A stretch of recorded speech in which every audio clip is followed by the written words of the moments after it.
Good morning बच्चों। Class BSc BEd first year और BSc first year के लिए इनऑर्गेनिक केमिस्ट्री का टॉपिक एस ब्लॉक एलिमेंट, जिसके पार्ट नंबर 13 तक हमने बात की। आज पार्ट नंबर 14 की हम बात करने जा रहे हैं और हम कर रहे हैं एस ब्लॉक एलिमेंट के अंदर गिरनार अभिकर्मक को कैसे बनाया जाता है। ये इसकी हमने एक मेथड किया था लास्ट क्लास में, एल्किल हैलाइड से हमने गिरनार अभिकर्मक कैसे बनाया। अब हम इनके केमिकल रिएक्शन की बात करें तो गिरनार अभिकर्मक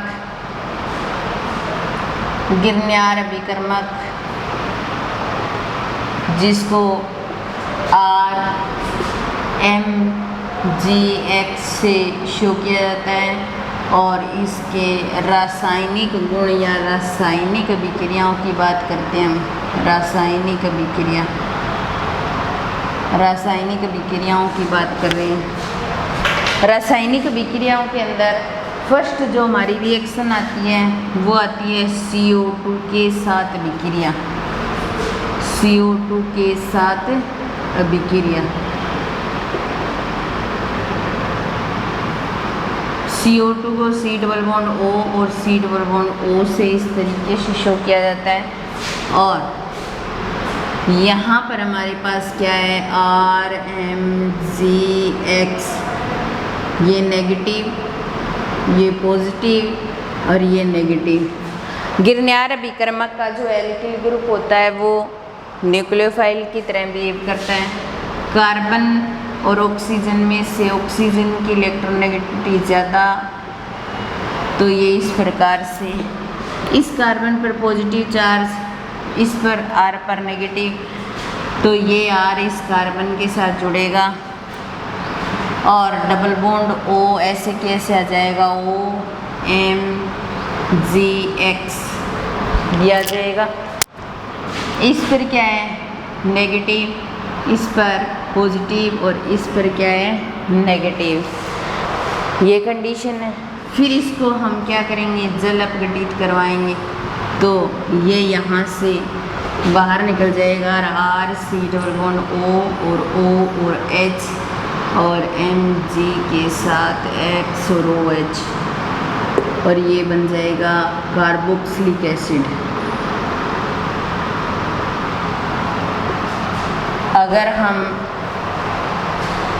गिरनार अभिकर्मक की CO2 के साथ रिएक्शन करवाते हैं तो हमें कार्बोक्सिलिक एसिड प्राप्त होता है। गिरनार अभिकर्मक के अंदर जो धातु होती है उस पर पॉजिटिव चार्ज, हैलोजन पर नेगेटिव चार्ज और मेटल पर पॉजिटिव चार्ज होता है, जिसको RMGX से डिनोट किया जाता है। ये CO2 के साथ रिएक्शन करता है। CO2 में कार्बन और ऑक्सीजन में से ऑक्सीजन की इलेक्ट्रोनेगेटिविटी अधिक होती है, तो इलेक्ट्रॉनों का ट्रांसफर इधर होगा, इस पे नेगेटिव और इस पे पॉजिटिव। ये R इस कार्बन के साथ जुड़ता है, डबल बॉन्ड जैसे वैसे आता है, O के साथ MGX।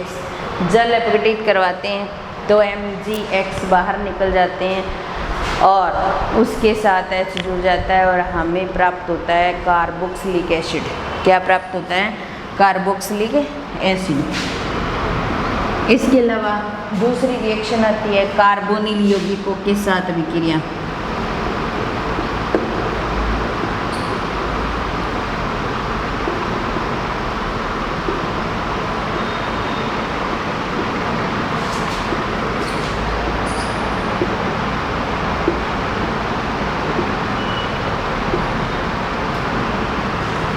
कार्बोनिल यौगिकों के साथ अभिक्रिया, सबसे पहले फॉर्मल्डिहाइड के साथ अभिक्रिया। फॉर्मल्डिहाइड के साथ HC डबल बॉन्ड O, ये भी तो कार्बोनिल यौगिक है। फॉर्मल्डिहाइड एल्डिहाइड कीटोन कार्बोनिल यौगिक है। और फॉर्मल्डिहाइड के साथ RMGX की रिएक्शन करवाएं इस पे नेगेटिव, इस पे पॉजिटिव और इस पे नेगेटिव। ये इलेक्ट्रॉन यहाँ जाएंगे तो इस पे नेगेटिव और इस पर क्या आ जाएगा पॉजिटिव।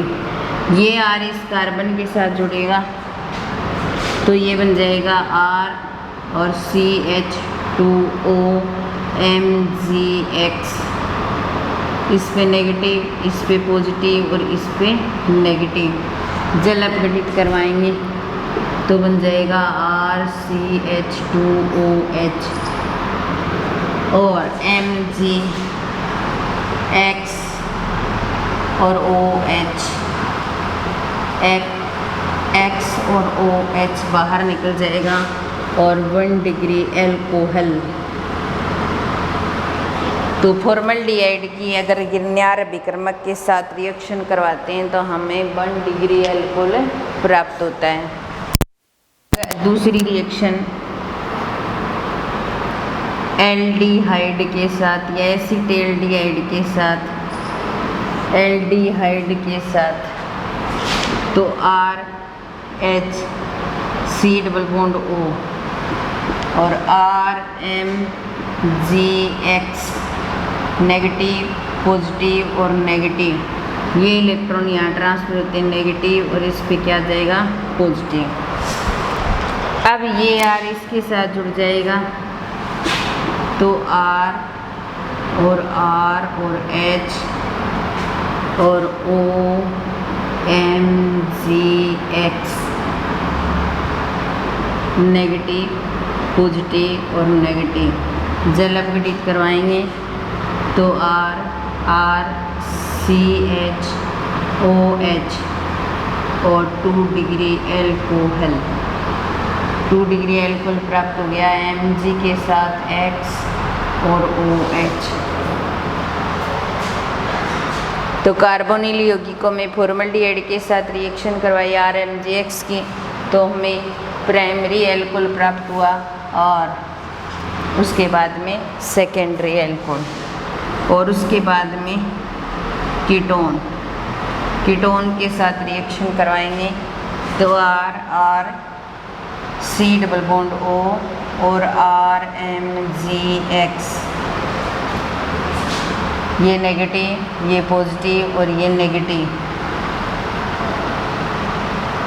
ये इलेक्ट्रॉन यहाँ ट्रांसफर होंगे नेगेटिव और इस पे क्या जाएगा पॉजिटिव।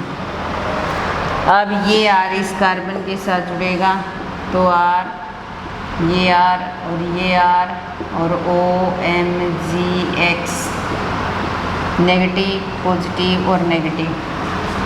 जल अपघटित करवाएंगे तो R और RO के साथ H तो 3 डिग्री एल्कोहल प्राप्त हो जाएगा और Mg के साथ X और OH।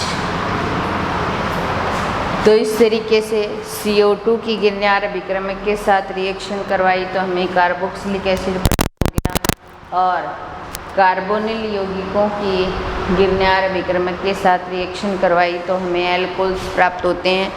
फॉर्मल्डिहाइड के साथ रिएक्शन करवाते हैं तो 1 डिग्री एल्कोहल, एल्डिहाइड के साथ करवाते हैं तो 2 डिग्री एल्कोहल और कीटोन के साथ करवाते हैं तो 3 डिग्री एल्कोहल प्राप्त होते हैं।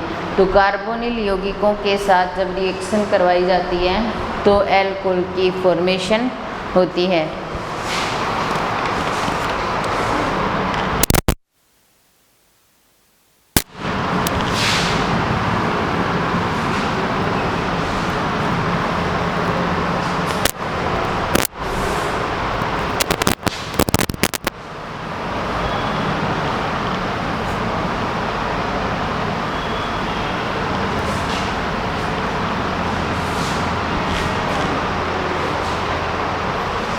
उसके बाद में नेक्स्ट 3 नंबर रिएक्शन आयोडीन के साथ विक्रिया।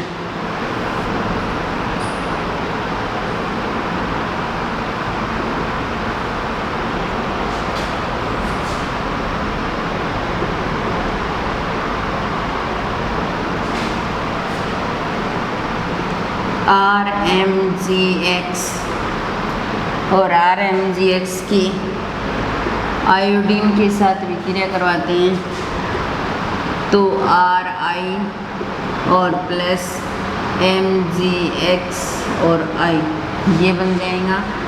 और इसको बोला जाएगा एल्किल आयोडाइड।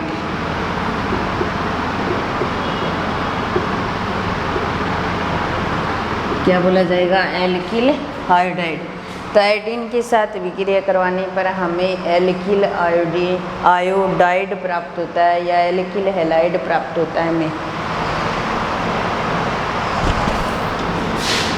उसके बाद नेक्स्ट रिएक्शन आती है स्करीय हाइड्रोजन युक्त यौगिकों के साथ विक्रिया। स्करीय हाइड्रोजन युक्त यौगिकों के साथ विक्रिया।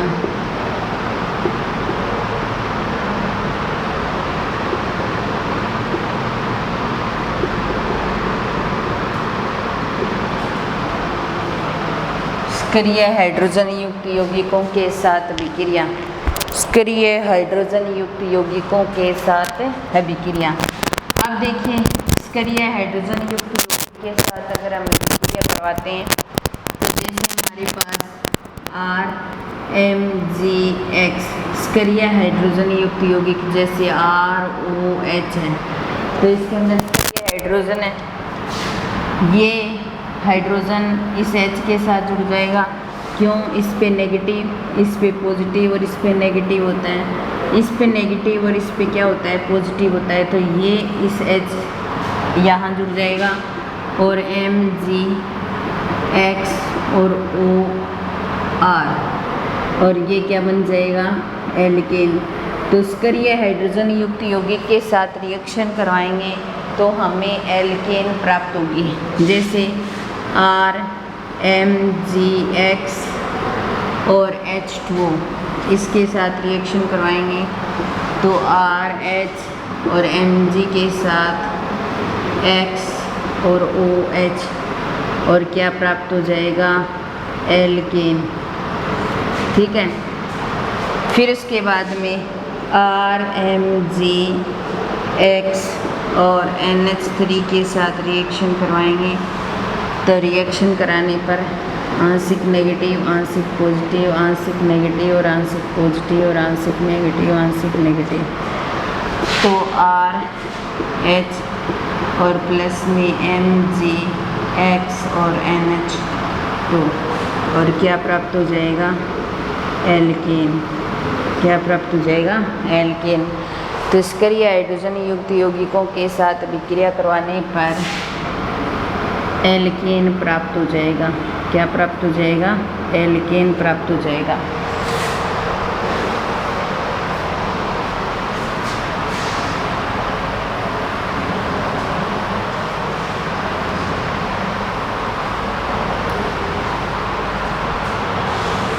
अब हमने CO2 के साथ विक्रिया करवा करके कार्बोक्सिलिक एसिड बनाया। हमने जो कार्बोनिल यौगिक है उनके साथ रिएक्शन करके एल्कोहल बनाया। आयोडीन के साथ विक्रिया करके एल्किल आयोडाइड बनाया। और इसके अलावा स्करीय हाइड्रोजन युक्त यौगिकों के साथ विक्रिया करके एल्केन का निर्माण करते हैं। इसके अलावा गिरनार विकर्मक कुछ अन्य यौगिकों के साथ विक्रिया करके भी कुछ अन्य प्रकार के यौगिक बना सकते हैं। जैसे हमारे पास 4 रिएक्शन होगी, 5 नंबर रिएक्शन हमारे पास RMgBr है और BeCl2 को बोला जाता है बेरिलियम क्लोराइड। बेरिलियम क्लोराइड जो गिरनार विकर्मक है वो बेरिलियम क्लोराइड के साथ में रिएक्शन करेगा। तो बेरिलियम क्लोराइड के साथ रिएक्शन कराने पर R2Be प्राप्त हो जाएगा। एक हमें MgCl2 प्राप्त हो जाएगा, एक हमें MgBr2 प्राप्त हो जाएगा और इसको बोला जाएगा dialkyl beryllium. Dialkyl beryllium. तो हमारे पास गिरनार विकर्मक है वो बेरिलियम क्लोराइड के साथ विक्रिया करके डाई एल्किल बेरिलियम बना सकता है। इसके अलावा गिरनार विकर्मक की गिरनार विक्रमक की BCl3 के साथ विक्रिया करवाएं। बोरोन ट्राइक्लोराइड, इसको बोला जाता है बोरोन ट्राइक्लोराइड। बोरोन ट्राइक्लोराइड के साथ विक्रिया करवाएं। गिरनार विक्रमक की बोरोन ट्राइक्लोराइड के साथ विक्रिया करवाएं तो बोरोन ट्राइक्लोराइड के साथ रिएक्शन कराने पर R3B प्राप्त हो जाएगा और MgCl2 और MgBr2 बाहर निकल जाएगा और इसको बोला जाएगा ट्राई एल्किल बोरेन। क्या बोला जाएगा? Try alkyl boron, try alkyl boron. तो गिरनार विक्रमक बेरिलियम क्लोराइड के साथ रिएक्शन करवा करके तो डाई एल्किल बेरिलियम बना सकता है और बोरोन ट्राइक्लोराइड के साथ रिएक्शन करके ट्राई एल्किल बोरेन भी बना सकता है। इसके अलावा वो गिरनार विक्रमक है वो सिलिकॉन ट्राइक्लोराइड या टेट्राक्लोराइड के साथ रिएक्शन करता है तो गिरनार विक्रमक सिलिकॉन टेट्राक्लोराइड के साथ विक्रिया करके कुछ सिलेनों का निर्माण कर सकता है।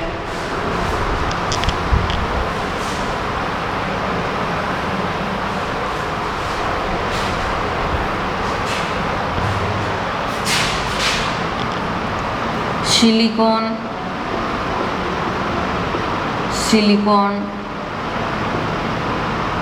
टेट्राक्लोराइड,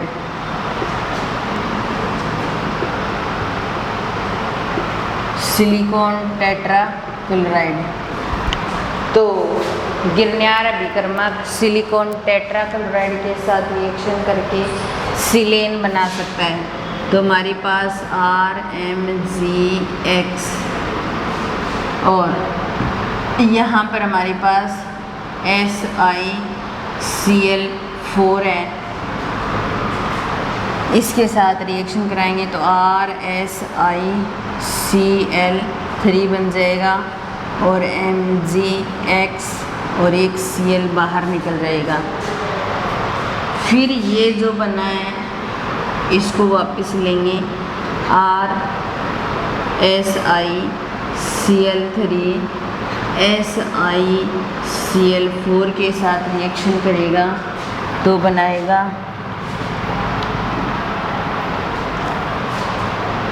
RMgX और इसके साथ वापस RSiCl3 जो बना है वो रिएक्शन करेगा तो RSiCl3, ये एक R और जुड़ जाएगा इसके साथ में तो R2SiCl2 बन जाएगा और MgX और Cl। फिर उसके बाद में RMgX की R2SiCl2 के साथ रिएक्शन करवाएंगे तो बन जाएगा R3SiCl और MgX और Cl। फिर उसके बाद में RMgX की ये वापस ले लेंगे R3SiCl, इसके साथ रिएक्शन कराएंगे तो R4Si और MgX और Cl और ये क्या होते हैं? सिलेन होते हैं। क्या होते हैं? सिलेन। अब देखिए सिलिकॉन टेट्राक्लोराइड गिरनार विक्रमक के साथ रिएक्शन करके सिलेन की फॉर्मेशन कर सकता है। सबसे पहले गिरनार विक्रमक SiCl4 के साथ रिएक्शन करवाई, एक Cl बाहर निकल गया, एक R आ गया। फिर ये जो बना है इसकी वापस करवाई तो 2 R आ गए, एक Cl फिर निकल गया। फिर ये जो बना है इसकी फिर करवाई, 3 R आ गए, ये फिर बाहर निकल गया। और फिर जो बना है इसके साथ करवाई तो R4Si टेट्रा एल्किल सिलिकॉन जिसको बुलाता है सिलेन, सिलेन का निर्माण हो गया।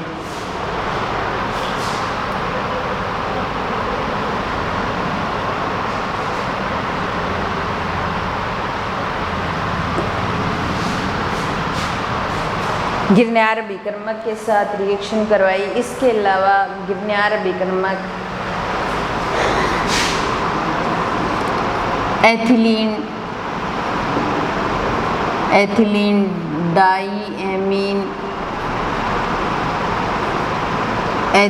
डाईएमीन टेट्रामेथिल व्युत्पन्न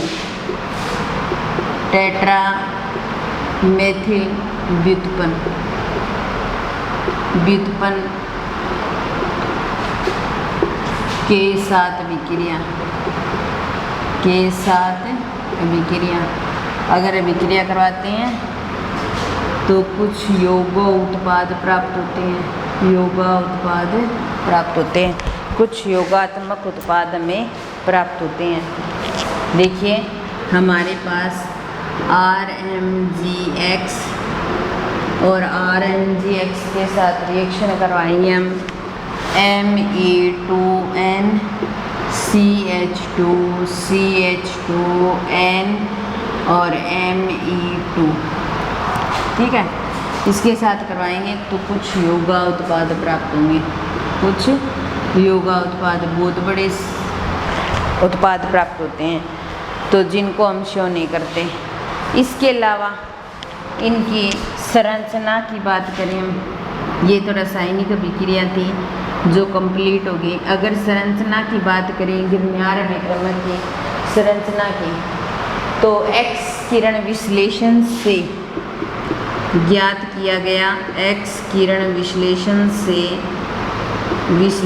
से ज्ञात हुआ कि गिरनार अभिकर्मक जो होते हैं वो जो सॉलिड फॉर्म में होते हैं, जो गिरनार अभिकर्मक सॉलिड फॉर्म में होते हैं, तो वो किस प्रकार की स्ट्रक्चर शो करते हैं, चतुष्फलकीय। जो सॉलिड फॉर्म में होते हैं वो किस प्रकार की स्ट्रक्चर शो करते हैं, चतुष्फलकीय। कैसे? जैसे Mg हमारे पास, यहाँ OET कुछ जुड़ा हुआ है, यहाँ OET कुछ जुड़ा हुआ है, यहाँ पर R जुड़ा है और यहाँ पर भी R जुड़ा हुआ है, तो ये कुछ इस प्रकार की चतुष्फलकीय स्ट्रक्चर को शो करेंगे। कौन? गिरनार अभिकर्मक क्या करते हैं, चतुष्फलकीय स्ट्रक्चर को शो करते हैं। इसके अलावा विलयन अवस्था में भी कुछ संरचनाएं ऐसी होती हैं जो साम्य अवस्था में रहती हैं। विलयन अवस्था में साम्य अवस्था की स्ट्रक्चर के रूप में इनको शो किया जाता है, और जो हेलोजेंस इसके साथ जुड़ा होता है वो ताप और सांद्रता पर भी निर्भर करता है। तो हेलोजन की जो प्रकृति होती है विलयन की सांद्रता और ताप पर भी निर्भर करेगी। तो ये था गिरनार अभिकर्मक। जैसे इसकी विलयन अवस्था में अगर कोई संरचना बनाएं हम इस तरीके से, तो वो ऐसे होती है जैसे हमारे पास यहाँ पर RMG इस प्रकार जुड़ा हुआ है, ठीक है, और ये इधर x के साथ और ये इधर वाला XMG का x आ जाएगा, ये इस प्रकार से जुड़े हुए हैं। जब इनको इकट्ठा करेंगे अपने, तो इकट्ठा करने पर क्या हो जाएगा, ये इस प्रकार से 2MgX को शो करेंगे। फिर ये क्या करेंगे, R2MG को और MgX2 को शो करेंगे। अगर इसको बनाएं तो Mg R और Mg और इधर X इस तरीके से संरचना के फॉर्म में पाए जाएंगे। एक मिनट रुको, सॉरी गड़बड़ हो गई। ऐसे R इधर जुड़ेंगे, X और दूसरा Mg इनके साथ जुड़ा रहेगा और इधर R और R इधर जुड़े रहेंगे, इस फॉर्म में पाए जाएंगे।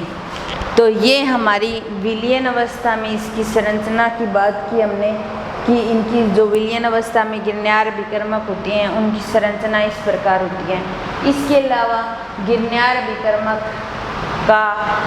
के कुछ उपयोग भी हैं। अगर इनका उपयोग की बात करें अपने, तो हम गिरनार अभिकर्मक के उपयोग की बात करते हैं। तो उपयोग जैसे कार्बलिथियम के ज़्यादा उपयोग थे, वैसे तो है नहीं, लेकिन कुछ एक उपयोग होते हैं, जैसे कुछ कार्बनिक रसायन बनाने में इनका उपयोग कर सकते हैं। कुछ कार्बनिक रसायन बनाना हो या कार्बनिक रसायनों का अगर संश्लेषण करना हो, कार्बनिक रसायनों का अगर हमें संश्लेषण करना है तो हम क्या करते हैं, गिरनार विक्रमक को काम में लेते हैं। इसके अलावा ये कुछ कार्ब धात्विक यौगिकों का भी निर्माण कर सकता है। कुछ कार्ब धात्विक यौगिकों का निर्माण, कुछ कार्ब धात्विक यौगिकों का निर्माण, तो कुछ कार्ब धात्विक यौगिकों का निर्माण भी गिरनार विक्रमक कर सकता है। तो इसके साथ ही हमारा गिरनार विक्रमक कंप्लीट हो गया। उसके बाद में एक टॉपिक बचा है हमारे पास, डाई मैग्नीशियम यौगिक R2MG जिसको बोलते हैं।